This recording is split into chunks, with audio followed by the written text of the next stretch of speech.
It's been a long day without you, my friend. It'll take me all that I can see you again.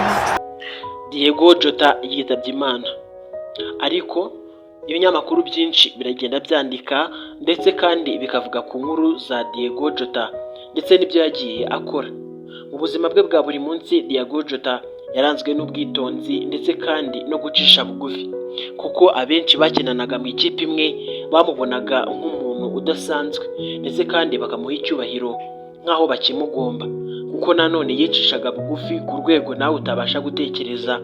Uyu mugabo dore afite imyaka 28 kuko yavutse ku itariki 4 z'ukwezi kwa 12 ahari mu mwaka w'1996, avukira muri Portugal. Uyu nguyu kandi dore hashize iminsi mike yatwumvishe inkuru ivuga ko Diego Jota yitabye Imana. Benshi mwabyumvishe ku rubuga rw'imikino rwa RBA igihe Rugaju ndetse n'abandi basesengurana bose bavugaga inkuru ya Diego Jota witabye Imana. Benshi kandi bakunda gukurikira ibi biganiro nzi ko iyi nkuru mwayumvishe ku mbuga nkoranyambaga. Inyinshi ziri kugenda zikina video zitandukanye za Diego Jota, ndetse kandi ibi ngibi rwose nta muntu n'umwe bitigeze bitangaza, kuko benshi bari bamufitiye urukundo rwa rundi nakubwira. Nubwo benshi bakunda kugaragaza urukundo bari bafitiye umuntu runaka ari uko yavuye mu mubiri, ariko twagakwiye kugaragaza urukundo mu gihe umuntu akiriho tukamubwira ko tumukunda, kuko akenshi aba afite imbuga nkoranyambaga akoresha ndetse mu buryo bumwe cyangwa ubundi. Ariko wibuke nanone ko nubwo bitagaragaye ndetse kandi ubu abashe kuba wenda yarabizi, ariko reka bwa mbere na mbere yuko dutangira tumwifurize iruhuko ridashira. Diego Jota, rest in peace. Uyu yapfuye ari kumwe na murumuna we nawe wakinaga umupira w'amaguru. Uyu nguyu yitwa Andrew Silva, yapfuye afite imyaka 26.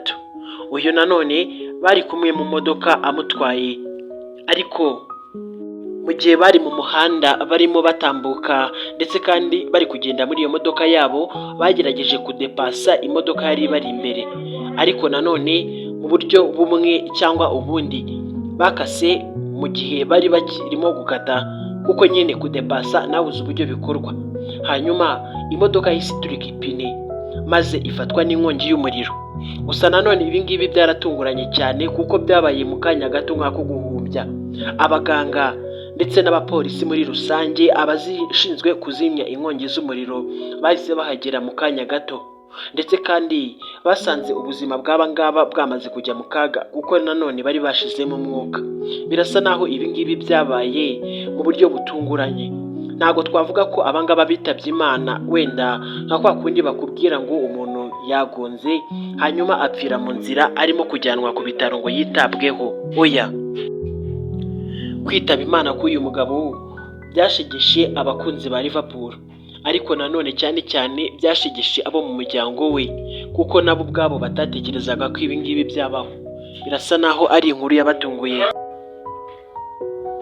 Bamwe batangiye kumyabiri, dore kandi n'icyubahiro kigenda gihabwa abakinnyi benshi batandukanye, dore nk'aho uwitwa Pele hari stade yagiye gushyingurwamo, ndetse kandi stade yakiniyemo ibitego agatsindamo ibitego by'akataraboneka, aho yagiye yandika amateka agiye atandukanye, ndetse kandi benshi bakabyishimira.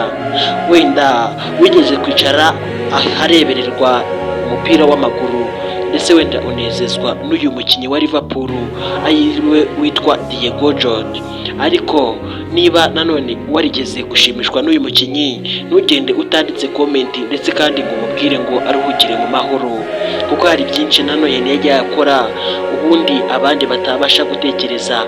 Ni umugabo kandi wagaragagwaho n'ubwitonzi, nabivuze tugitangira, mu buryo bwo kwicisha bugufi, ndetse benshi bakabona ko ari umwe nanone mu buryo bafatiraho urugero, ndetse kandi benshi bakababazwa n'uko uyu nguyu atashye cyangwa apfuye akiri muto nibwo yari akigera ku ntego. Dore kandi yakundanye n'uyu mugore we mu gihe nanone nta mafaranga yari afite. gusa bakomeje kubana muri ubwo bukene. Uyu munsi wa none yari amaze kugira amafaranga atari make ayakuye muri uyu mwuga wo gukina umupira w'amaguru. Niba ariko twabivuga, yashimishije benshi, ariko nanone nawe ubwe bikamuzanira impano ndetse kandi n'amafaranga. Hari byinshi nanone twabasha kuvuga kuri uyu mukinnyi, ariko reka nanone nkubwire ngo niba ukunda uyu mukinnyi rwose ntugende utanditse ibyo.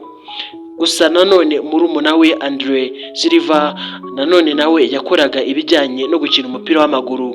Gusa nanone niwumva bavuga cyane ku rupfu rwa Diego Jota, nuko ariwe wari rumaze kwandika izina gusumbya murumuna we.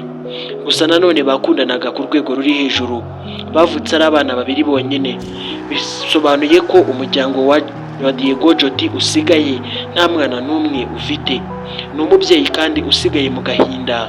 Gusa nanone mu gihe nyuma batari baganirizwa cyangwa kwamenywe amarangamutima ye, buri wese yabyiyumvisha, ndetse kandi ugatekereza uburyo uyu mubyeyi arimo kwiyumva nyuma yo gutakaza abana be babiri bose, kandi bari bamaze kuba ibimenya bose, ndetse kandi n'ibihangaje muri rusange. Bakinye umupira wa ruhago, baconze bare ndetse mu buryo budasanzwe. Hari n'abari batangiye gufata uyu mukinnyi bakagereranya nk'aho ashobora kuzasimbura Cristiano Ronaldo cyangwa Messi, ndetse benshi bari bamwitezeho byinshi kuko nanone yagiye agaragaza ubuhanga budasanzwe nyuma yo kwinjira mu ikipe ya Liverpool.